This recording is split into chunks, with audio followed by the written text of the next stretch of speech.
Hello and welcome to Nerdarchy. For nerds, by nerds. I'm Nerd Steve, and today I'm hanging out with this nerd. Nerdarchy Ted, how are you doing this fine and lovely evening, sir? Well, much better than last week. All right. Because we were So, actually live this time. in the chat, somebody say whether or not you can hear us. They don't need to. We're live. But Oh, yeah, great. there was a bit of a mishap. Yes, your co-host here, who also does the production, is a moron, and his brain melted down last week, causing us to not actually stream live and do basically a whole live chat with each other and not you guys. It was just for us. We talked for 49 minutes about this particular topic. Mm. It was a lot of fun. We did all the things. You guys were chatting away. We were answering your questions, Yeah, dude, we but answered your nobody heard. questions so hard. You don't even know.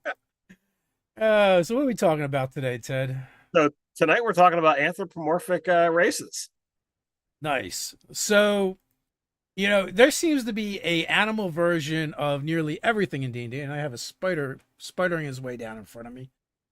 Um, in D&D, we have birds. Like I think we have three different varieties at this point.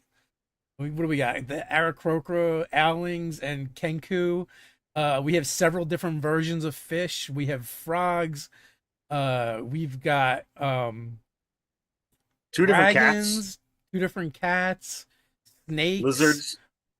uh, rabbits. Like you name it, they got everything but a freaking dog. You got bulls with the Minotaur. I am a little miffed that there is no like canine or wolf version out there. Like you'd have to go to the gnolls, and the gnolls are a bad deal in D&D. They always have been, and they made canonically they made them even worse in 5e. But in the next version, it'll probably be all puppy dogs and rainbows. So we'll see. So Mm. one of the things, like, we don't have a whole lot, where rodents are concerned. We certainly don't have the nibblers We that do we are in don't. are in your game. We do have Uh elephants, so we don't have squirrel folk. we have turtles. We have So turtles. But we don't have a whole lot in the way of insects. So we have like, thrycreen we have thrycreen, technically. but So no spider folk. I'd like to see, uh, especially related to the fact that I play a spider creature in the Gamma World game. I'd love to see well, spiders if have. you go to the Humblewood campaign setting, and literally like you can do that right on D&D Beyond too. You get more birds. You get chickens. That looks like a dove or a pigeon. Another owl. Some kind of bird of prey called a raptor, so probably based off of that. But then you also have raccoons, foxes, hedgehogs, mice. Oh, and a raven, another raven as well, and you also have deer people. So it's pretty much it runs the gambit. If you want to play, a Zootopia with D&D, you can totally do that. I think that might have to be a game that gets run at some point in time. Well, yeah. Well, isn't that just Zoo Mafia really? Like we run I a mean, it could 5e be Zoo version. Mafia, but like, what if you were to take, the Netflix series Sweet Tooth, and Yeah. take it a handful of generations forward, and it's like, all right, I'm only allowing, the animal folk races, regardless of, where they're coming from, you know but like, no elves, no dwarves, no humans. um you know but I mean, if none of that works, like, all right, there's always custom lineage to muck out something and, create your own, and you're Yeah. looking to do Andrew the. Lockwood points that out. But also like custom lineages kind of suck compared to most of the other races. Very true, but if you care more about your character concept than you do mechanically what you're getting out of it, then it's okay. Like, I don't have to play the you know the epitome of, power gamed character.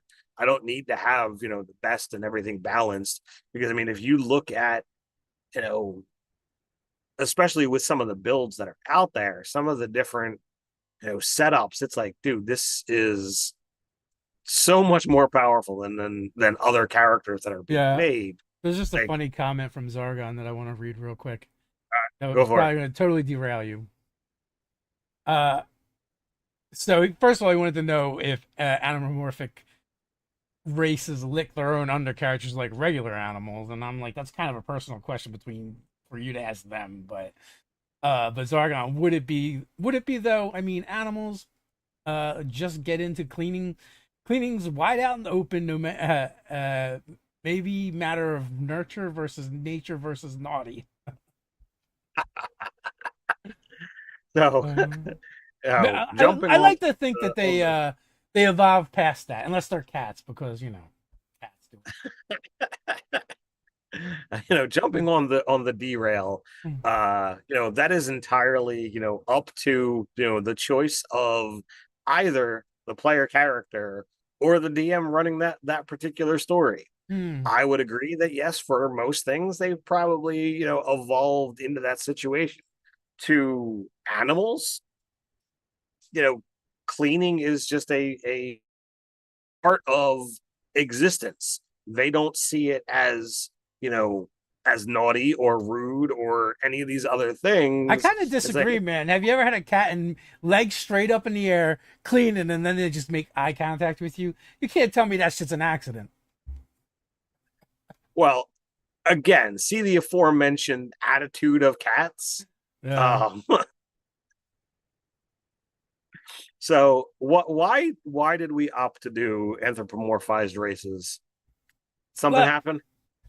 no, not really. It's just another way for us to talk about Zoo Mafia and tell you guys to go check the description below and check out our Zoo Mafia quick start rules. And eventually, we're going to launch another Kickstarter for it, and this one's going to be wildly successful, unlike the abysmal failure the last one was. This is a lot of fun.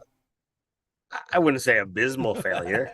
We didn't quite hit our mark, but we're definitely gonna make it happen. Well, that Uh, being said, though, right? Kickstarter is all or nothing. So you either did or you did not. So well, I mean, Kickstarter does follow the teachings of Yoda. it's true. Parks, I don't think I've seen an anthropomorphic kangaroo yet would make for an awesome monk. That's because kangaroos are like one of the most evil animals on the planet. And they cannot be stopped. They jump, they climb, they swim. They're like all terrain murder machines. And I don't even think like I don't like I'm they're not carnivorous even. They just murder for murder's sake. All right, so I'm gonna put myself a message in here uh to make a kangaroo species for D&D.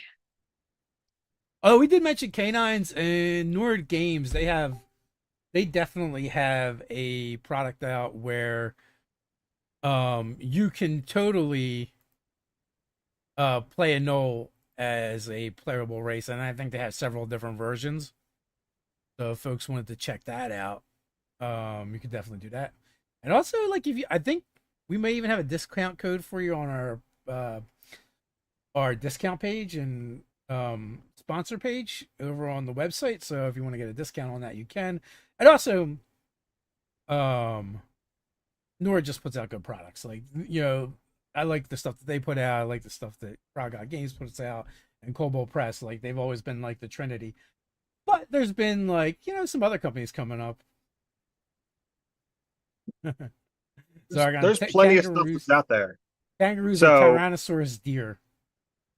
so we technically have a blog post on Knoll as a playable race. And that was from January 23rd, 2022, mentioning the Nord product. Um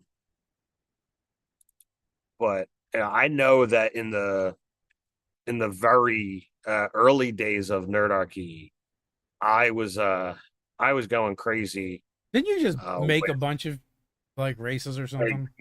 making races from everything out of the monster manual that I thought could have possibly been.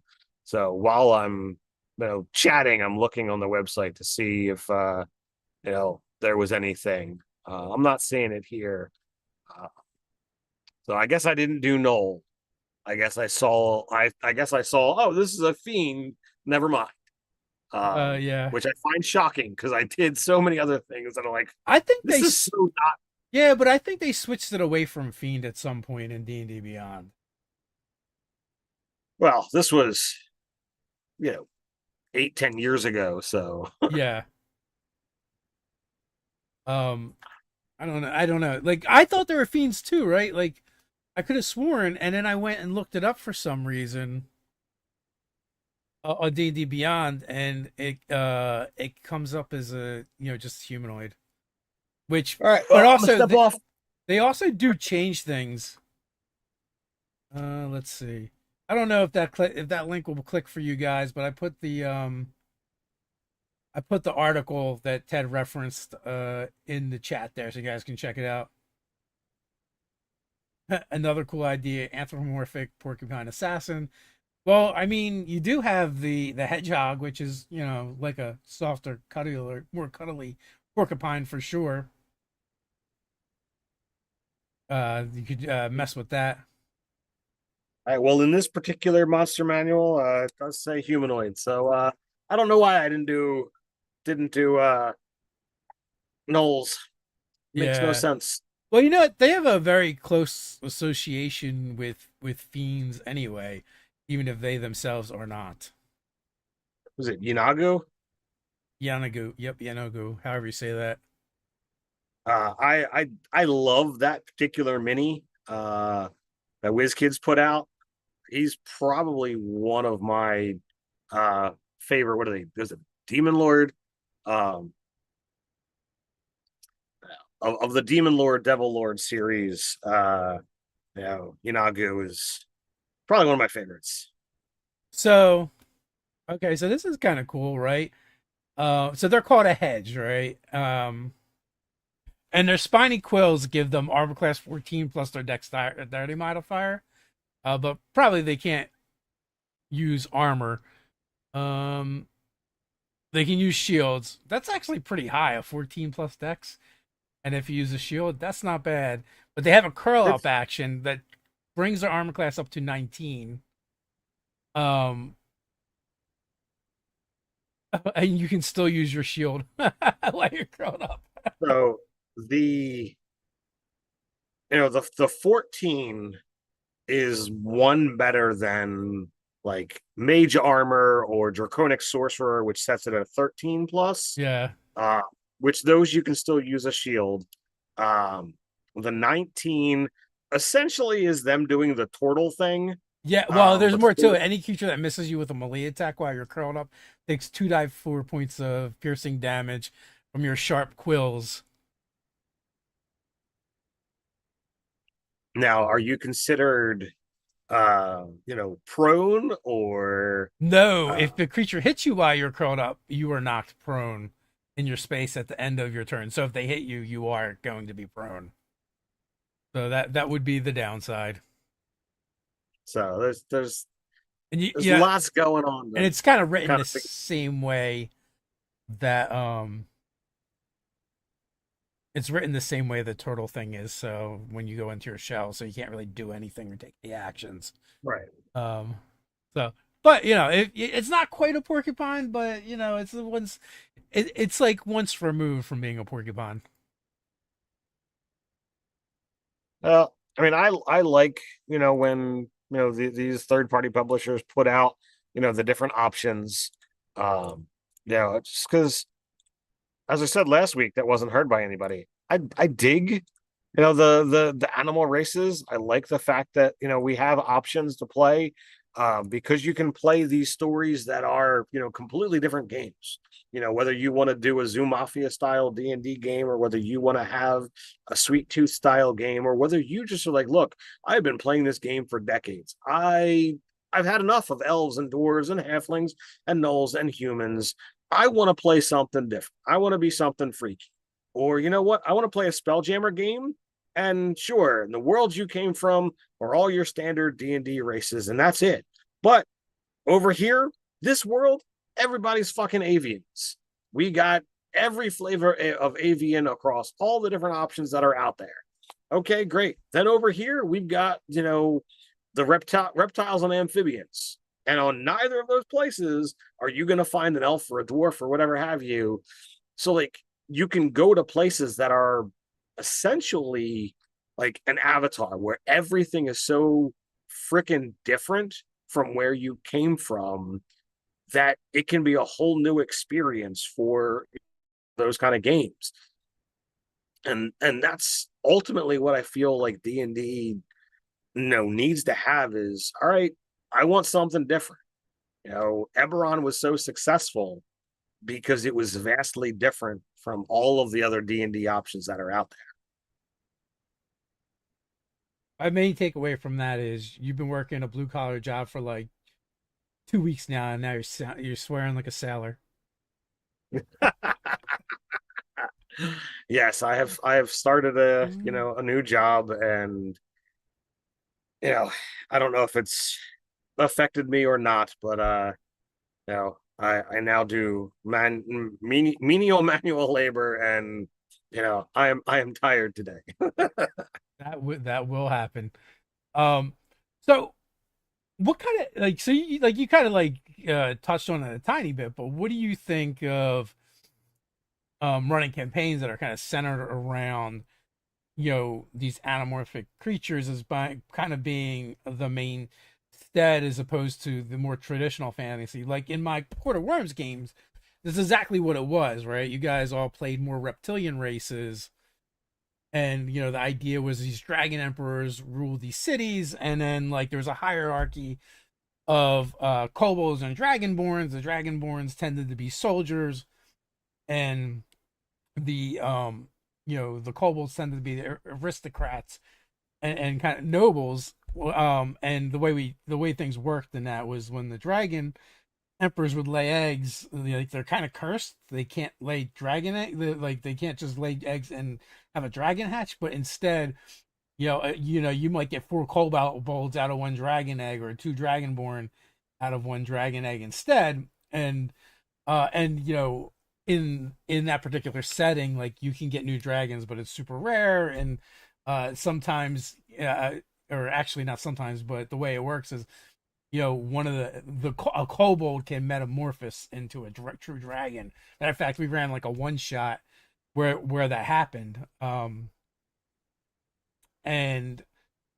so I, like, I wonder who it was that changed. was it your character? Yeah. Yeah. Um. So it was like we didn't know that aspect of it going in. We didn't know that the kobolds could become dragons. So like it was a big shock as we got to the end of that one. But to kind of go in the direction, like I feel, especially with where D&D is pushing a lot of directions, like they're throwing some of the anthropomorphized races, with a Fey connection. And since the Fey are connected more to the natural world than normal mortals, I feel it's very easy to be like, oh, well, if you want to have an anthropomorphized game, like you could either be dealing with a Fey incursion, or you could like be trying to save the Fey, that there's something that's like weakening them or attacking them or what What if have you you. were the Fey incursion? Or yeah, you could be the Fey incursion, and you're assaulting the regular mortal world, to try and expand the influence of the Fey and what have you. And I think like all of those things could be a lot of fun to play with.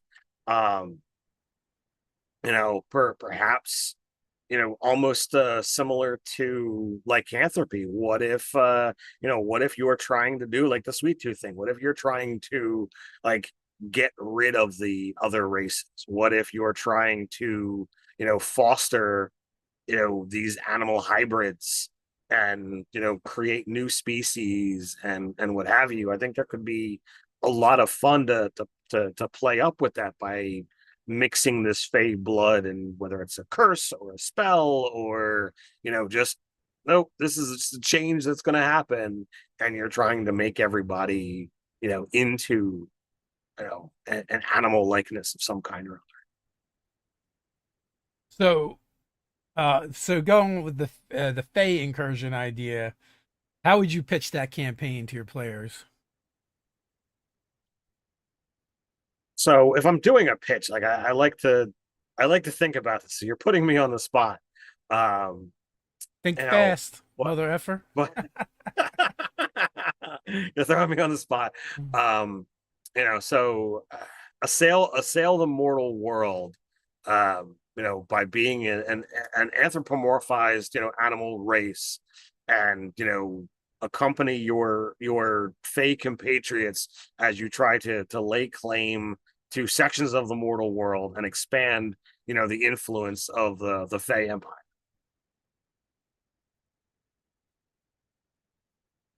And just with that bit, you could approach that from an angle of you know a social game, where you're trying to go in and make connections and do covert deals and what have you, and it's all about bedfellows and bribery, kidnapping, but it's not centered on, oh, let's do mass combat.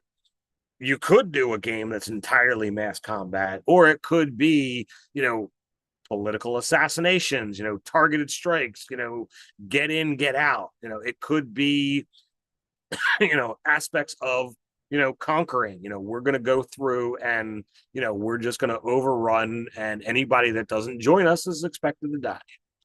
So why do you think why do you think the connect like the Fae would be more heavily connected with anthropomorphic races as opposed to others? So I mean, number one, mechanically, or not mechanically, but from a lore perspective, like they've been making a lot of those associations with the lore that has been, kind of changing as of late. But anthropomorphized, animal races are more in touch with the natural world, whereas it seems like typical D&D, like unless you're a freaking druid, like Yeah. you don't give a shit about the natural world. It's about civilization and conquering and what have you. So you have these elements that kind of butt heads. Whereas the Fae, they're tied in to the natural order. They don't. Well, they have their own structure. They're not about civilization, even though they have populace. They live more in tune with nature, either by choice or by control, depending upon which side of the Fey court you're talking about. Um, so I feel like based on that, the natural world, that connection means okay, the races that are more in tune with the natural world, i.e., the anthropomorphized races that are not as civilized, are going to fit better with the Fae than they would with, elves and dwarves and humans. It's kind of funny that you say that though, because like in the sense that um in my own game I actually went the opposite route kind of. Okay. Like I went with the humans are the ones that are closer to nature essentially, and the Well, anthropomorphic races were the more civilized and cultured. sure, but you took lizard man and dragonborn and kobolds and put them under Yeah. the rule of dragons and Yonti turtles, um, you know, but you had this overarching structure. So you turned the concept on its head, which fit just fine. And in no point did I feel like, oh my God, this is, bucking against tradition or anything. Um, it was just more along the lines of I just felt like, to me, that idea fits. And Hmm. sure, you could take any of these things and decide, okay, let's go in another direction. We talked you know, last week when we were not really live, about, what if you were to make a feline, city, like what would that look like? How would Just things the knocked off of surfaces all over the place is basically you what we know decided on. No table, if no you, surface would have anything on it. if you have a tabaxi, a lianin, maybe even shifters, in this city, like what would that kind of thing look Mm. like? And I'm really sorry that we lost this conversation, and I don't remember all the ins and the outs of it, but like you could have this kind of dual structure that you know it doesn't have to be one of the two that are ruling. Well, Sometimes the maybe liana. maybe this will help refresh you. Like, so I believe what we talked about is like, what if there was this empire or society, kind of loosely based off Romans or Mongolians, where they would go into different areas, conquer them, and then kind of assimilate their cultures, into the whole thing, and you know, the idea that the Leonin and Tabaxi in this particular world were able to interbreed, with each other as well as other races, and occasionally, and what would happen is like that's how you would get a shifter, right? Right. And like and part of that was maybe that's part of the cultural integration by intermarrying as much as possible in order to bring them into their empire and make them a part of it, and less civil unrest or whatever. um so I know that was one of the talking points, and the other was the idea of having um having I remember we were kind of talking about like having shifters just spontaneously happen, which could either be considered a curse or a blessing. In a particular world. I don't, but I kind of like lost like the main thrust of that. I don't know if that sparks anything for Sure. you. So I think part of the aspect would be kind of cool is if you could interbreed as like, okay, well, a tabaxi and a lianin are cat folk in and of themselves, and if one of them were to breed with any other race, it could produce any of a number of different things. It could be a shifter, it could be a tabaxi, it could be a lianin, or it could be if you've got a half option for that, like oh, whether you want to stat up what is a half dwarf for a mull, mule, however you want to pronounce it. It could be a half elf or anything else. um you know like that could be a very interesting way to also add some of the visual descriptors of what that race is into the tabaxi or to the lianin. Imagine having a lianin or a tabaxi that has the stature of a dwarf, has the beard of a dwarf. Like mechanically it's whatever race you selected, but visually you could add in the elements that fit with what the other parentage was. I think that could be a lot of fun to play up with. And if you know anything about Ted, I love visual changes to make your characters more unique. Yeah, I mean we do a lot of reflavoring in our games, and we're pretty open to that. Like actually, one of my D&D and Castle players just like, hey, I want to be a sorcerer, a dragonborn sorcerer. I want to look this way, but actually have the traits of this dragonborn born lineage instead. I'm like, fine, don't care. And then he's like, can I have my spellcasting focus embedded in my chest? And it's like this piece of metal that's shaped like that. This. I was like, oh, it's metal, is it? And I was like, sure. And he's like, yeah, so if you cast heat metal on it, it'll work. And I was like, because as soon as he said that, I was like, that's instantly where my thoughts went. All right, how can I mess with this? What can we do with magnets? What can we do with? um, Sure. And as a DM, like that's always going to be a direction. Maybe not instantly, but I mean, my brain went there too. yeah, Of like, oh man, I know what Dave's doing. yeah. So like, we're always all about reflavoring. And like some and it's like, to be fair, I'd be like, okay, well, this is going to give you some benefits because it's a cool idea. And I'm like, if you want to take your one magic item you get and you want to merge it with your holy symbol, you absolutely can. Even if you don't, it's going to detect. It's going to radiate some low grade magic, so that might also add some complications for you in the game. But that's the trade off for, like, you don't have to hold a focus in your hand anymore because it's part of your Right. body, right? So like, I'll give you the thing. I'm very much a fan of yes, but. Uh-huh. Yeah, you got yes, but you've got yes and they all kind of play together and do all kinds of things. I'm all about the give and the take of it as a DM because I feel like you can go in a lot of directions with it. If you just tell people, nope, that doesn't make any sense, then like all you're doing is, stifling creativity.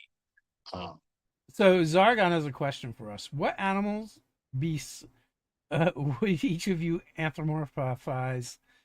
Ugh, that didn't come out very well. With in real world and in D&D. so I don't know whether Dave pays attention to Zodiac or whether he gives a crap or not, but Is it the show on we're both Netflix? Is that what you're talking about? no, we're both Leos. Oh, that Uh, the actual Zodiac. the actual Zodiac. Um, and especially now, I always love cats. I've always been a cat person. Mhm. Um, but when I talk on the phone, when I'm anxious or when I'm waiting, I tend to pace. Which like these are things that cats and particularly tigers do a lot of.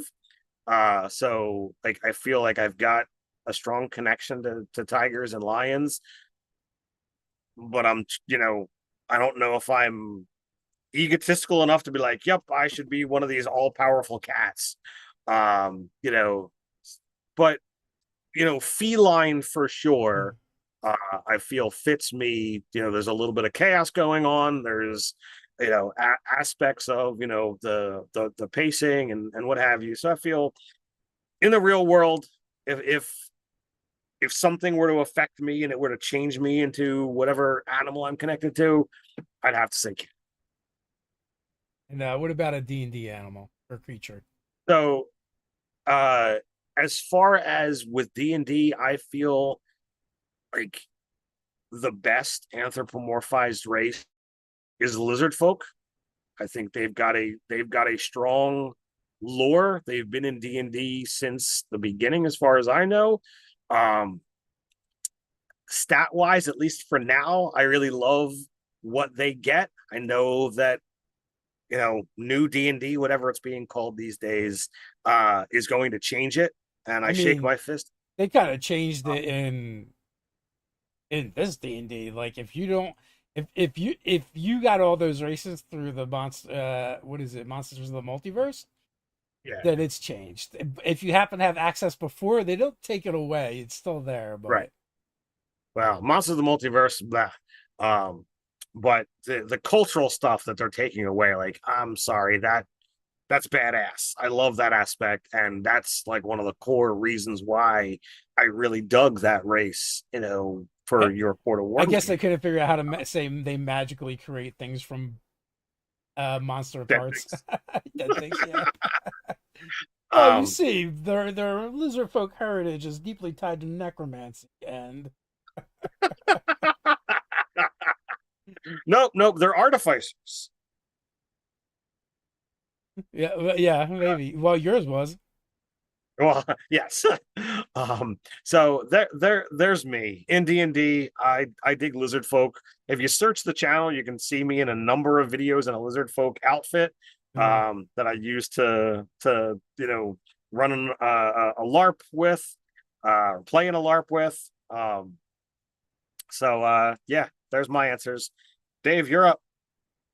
All right, so I don't know. I often make the joke, if someone were to walk in on a room and I'm laying on the floor without a shirt, they might mistake me for a bearskin rug. So I feel like maybe a bear would be appropriate. I do not feel agile and quick like a cat. I do feel more lumbering like a bear. Uh, so I think that works. I actually took the second part to mean more like beasts and monstrosities from D&D. So Okay. so I've like in the past I've made displacerkin, which are basically just anamorphized displacer beasts. But also a manicore would be pretty badass. That like I get behind that cat. You got wings, you got spiky tail. I might make that monster. Be honest with you. Because that visually that would be pretty friggin' awesome. Is the Manicore the next tattoo now? I don't know. I got the bear coming. I also want to get a displacer beast like you, but I want like the old like traditional style where it's one of the old traditional style tattoos is the panther like hanging off of the flesh, but Uh-huh. would work very easily for a displacer beast to do it similar. All right. So since I'm putting you on the spot, anorexic or not anorexic displacer beast? I'm a fan of the not anorexic. My displacer beasts are well fed and eat. Matter of fact, the D&D movie agrees with that. Like I they didn't go with I the agree. newer version. Uh, although a chunky one would be kind of fun.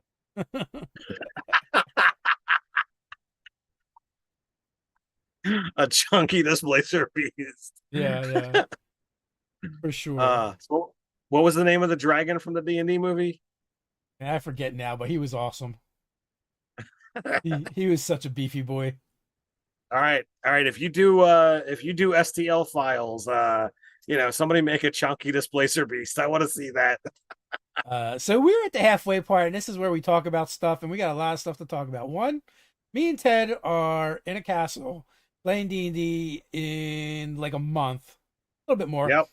and we have a discount code to knock a couple $100 off of those tickets.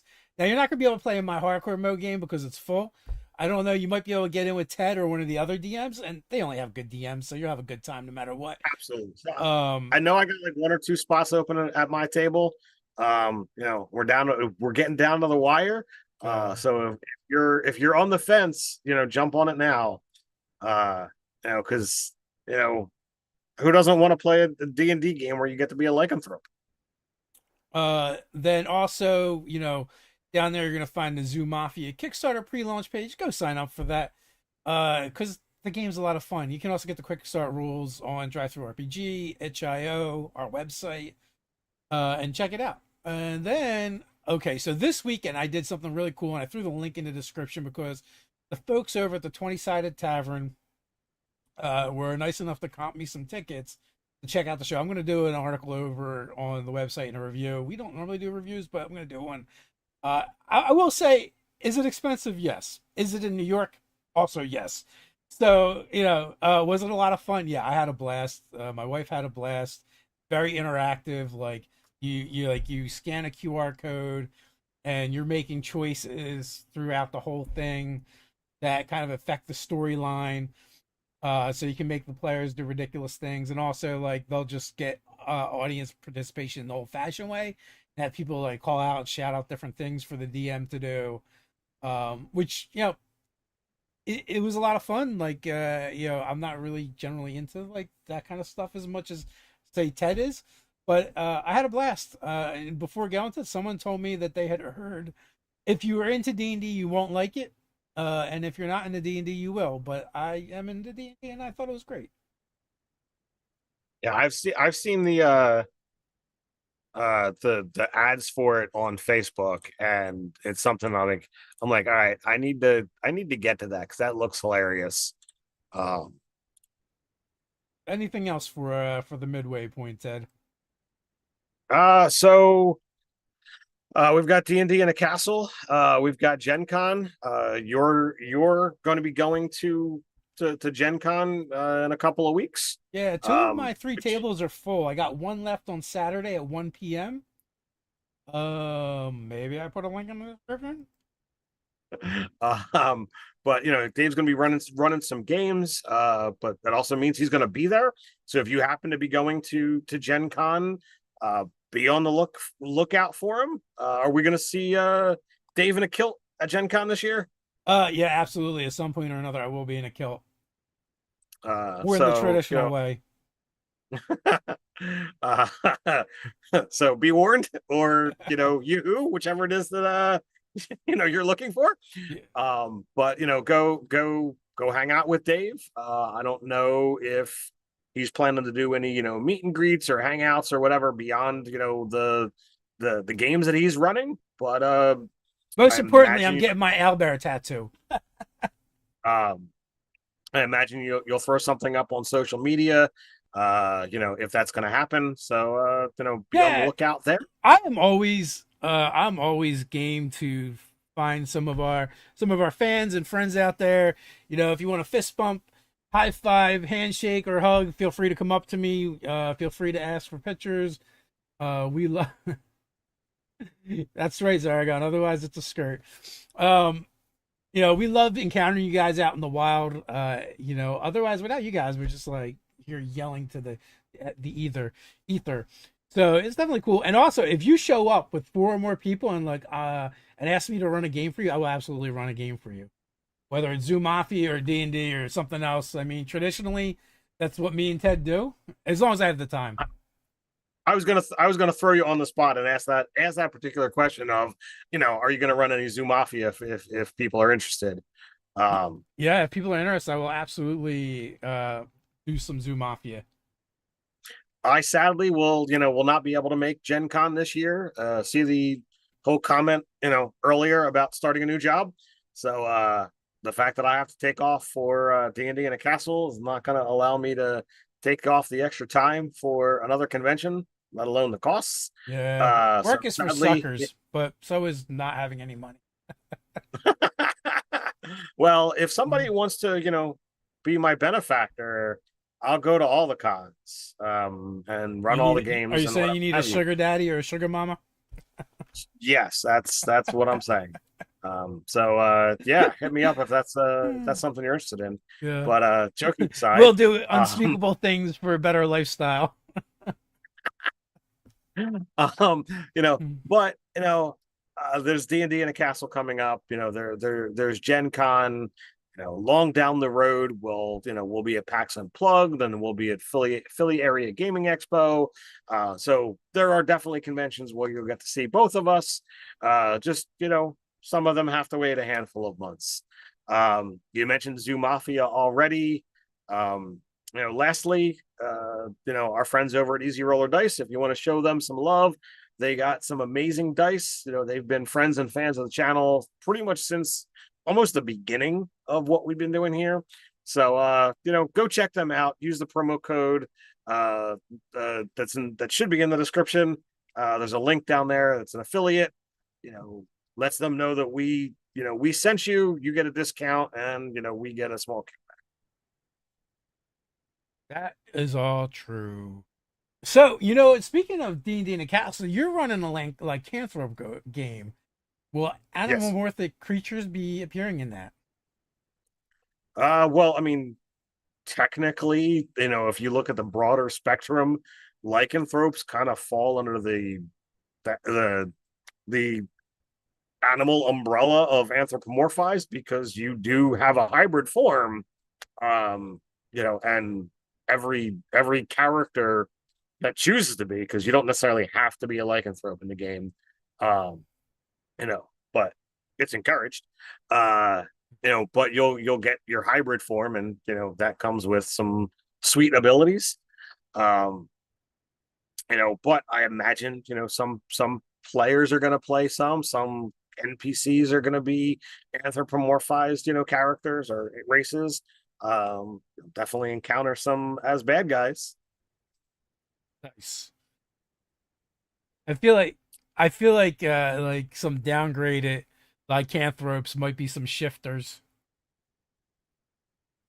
I've definitely got all of my furry raced things pulled out and set aside for a trip to Ohio. So what would be your favorite? Well, I mean, you kind of said it when you were picking like lizard folk are kind of your favorite race.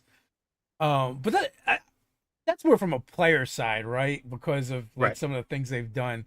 But like more of an overarching, neither player nor GM per se. What would you say your favorite is? Is it still lizard folk, or would you go It's someplace probably else? still lizard folk. Mechanically, they're cool.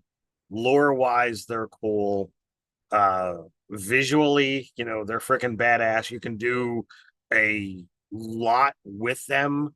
Um, I don't know exactly where it is, and I don't want to jump off camera again and spend 10 minutes looking. But there is an old uh there's an old piece of art that was from it was in multiple pieces, but it was in the humanoids handbook, and it had a lizard folk that had like a Dimetrodon frill down its back.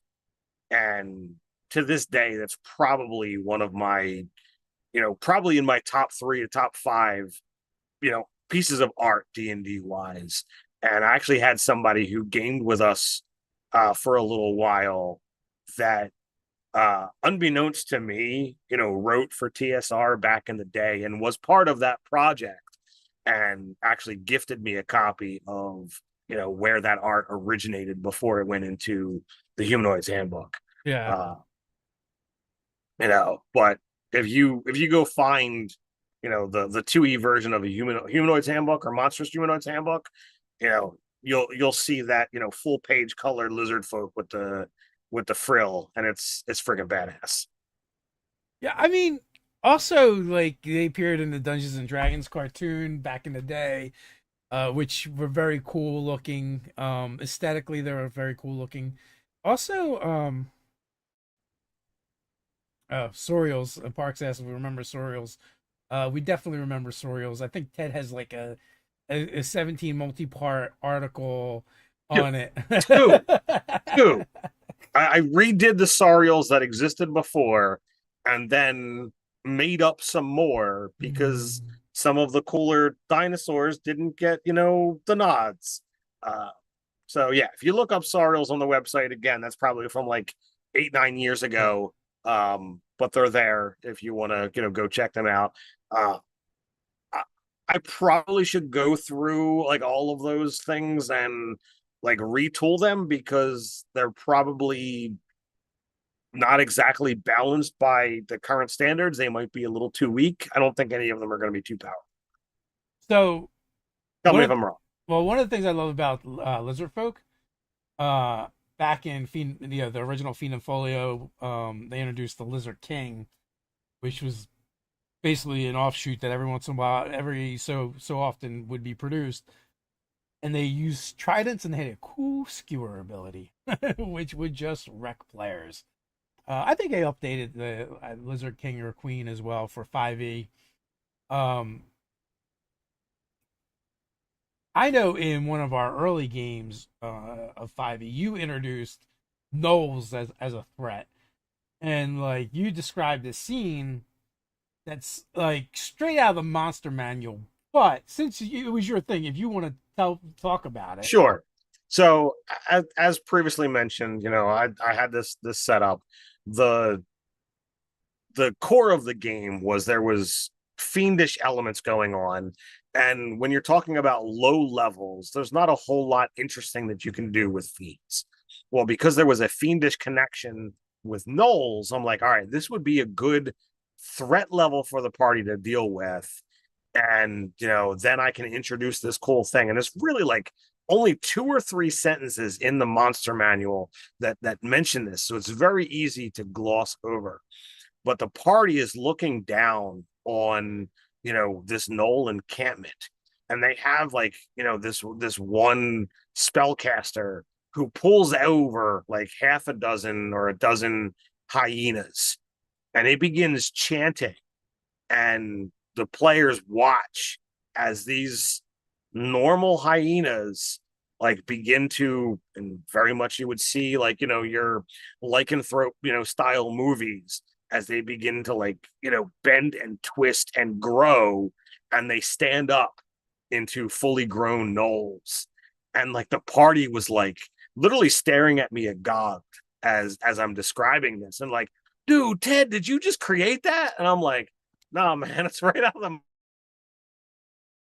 It's so, again, so easy to miss. Like Yeah. nobody had read that part, nobody knew that, and I had, and they loved it. There's a lot of a lot of cool tidbits sprinkled throughout the books if people just read them. But I mean, just I mean, if you look at the monster manual, you're you're talking over 350 pages in one book. If you look at the shelf worth of stuff, that just 5e alone has put out, it's not possible. Well, I mean, unless like that's your full dedication to really take all of it in and memorize it. I don't have that capacity. I don't have that kind of time. Um, I don't know if I've got that kind of brain power. Uh, but if you're looking to kind of find those nuggets, just read until you find something that nobody else is talking about and highlight that aspect and make that shine, and it'll wow your players. If you don't want to do all that work, create your own little nugget and make that be canon for your world and wow your players that way. Yeah. So when Nerdator Doug was working with us, he had a phenomenal memory, and he was great for always pulling out those tidbits from the DMG or the Monster Manual, especially the DMG. I would say specifically, and also like people would ask about a certain thing, and he'd be like, "Here it is, boom, chapter so and so, page this." He was really good for that. Because there's just so much in there. If you know where to look, or take the time to look, and I feel like sometimes people just skip over those things, and they're really doing themselves a disservice and missing out on a lot of really cool tidbits and inspiration that the designers did a really good job with. Because there is, like I said, plenty out there, so you can do as much or as little as what you want. But if you don't want to do the work, use what's there. You want to do the work, make it your own. Bend and twist as much as you like. The DMG says that is your game. So when you sit down behind that DM screen or computer screen or whatever you're using to block your notes from the players, it is your story to tell. So however you want the rules to be, the lore to be, it's all you, man. Yeah, sometimes too those little tidbits can just spark so much imagination. And it can be like a one line throwaway sentence, but it's enough. It's enough to spark a whole campaign. Oh, completely. You Uh, know, like speaking of sparking a whole campaign, aside from Fey incursions, what's another way you might use anthropomorphic races in your game? Kind of highlight them. so you've got, a Fey incursion. You could take a again another nod from Sweet Tooth of somebody is looking to experiment upon the animalistic humans, um or the animal humanoids. You could have someone who's jealous of them that wants to kind of take their power and create new combinations. So like what happens if you've got a cat folk and a deer folk together, using some of the options from third party stuff. Like you could make all kinds of crazy nonsense, beyond the crazy wizard did it.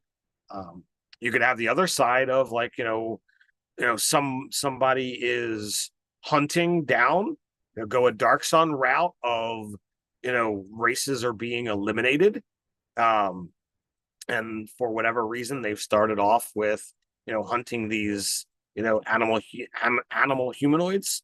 I think that those ways could be kind of fun and interesting, and it could be the kind of a survival or a Last of Us kind of situation. So we play in our worlds. Chaos magic is a big deal, and chaos. We had things called chaos storms. A fun idea might be for one of these storms to spread across the city or an area and anamorphize everything's already existing there, right? Um, so they're not like they have whatever cultures they've already had, but now instead of being dwarves or elves or humans, they might be a fox person, they might be a cat person, they might be a wolf person or a bear person, or you might even use shifters. And then you decide, like, well, is this something that you want to fix, or is it something that you're going to be cool with, or especially if you can go different routes, right? At first, maybe it's more of just an aesthetic or physical change, but you know, as they spend more time in this form, maybe they start evolving to be more like the animal. So you make it more like a curse that you need to Right. fix it, whether it's just reverting fully back, or they're completely, or whether it's just like regaining their minds so they don't completely devolve. Or what if the adventuring party finds this city after this has happened and everyone's been devolved, but the city just speaks of like all these clues that this isn't how things started out. That's just they're this way now. So then you have the mystery of figuring out what happened, but also like is this something that can be fixed, can be cured? How do these evolved races kind of feel about uh intruders? Are they territorial?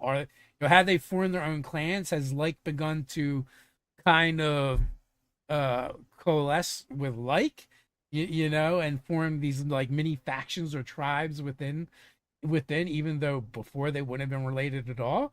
And like you might even find little clues to that as well, like you know say they're still wearing the jewelry they were wearing before, and religious symbols or religious jewelry, and you can go, oh well, clearly like this seems to be an elven aesthetic or a dwarven aesthetic. um but like they've kind of eschewed all of that for what they have become now. Right. I think that would be a lot of fun to play. Um, either from the players come upon the town and they're there to help, or whether you say everyone is from where this just happened, or you were there when it happened. Hmm. So, you tell me what race you were and what race you are now, and what your thoughts are. Do you stay this? Do you want to change? And that's where the campaign will pick up, is these people getting together to do something about it for those that want the change. Well, also too, like I would want to like kind of like weave in, especially if you're going with like the idea that you're becoming more animalistic and kind of devolving a little bit Mm-hmm. in a sense. Like I would want to like put clues in that you are changing more than physically, Mm-hmm. and what's going to be lost is for instance, say like a whole family goes through this change, but they form different creatures, right? um the desire to split away from them and go with like kind might be there, but also like they still have an attachment to this other, and they could feel that lessening. Right. And so Or the worse, like what if like the parent turns into a carnivore and the child turns into prey? you're like Like, lunch. Well, like I do tell my kids often, you are the reason why some species eat their own. so like that in and of it right there, like that's a total mind F of like, like you still have this attachment to, the deer, but the longer things go, like, all right, They also look delicious to you right now. they look delicious. I want to attack. I can't, but I want to.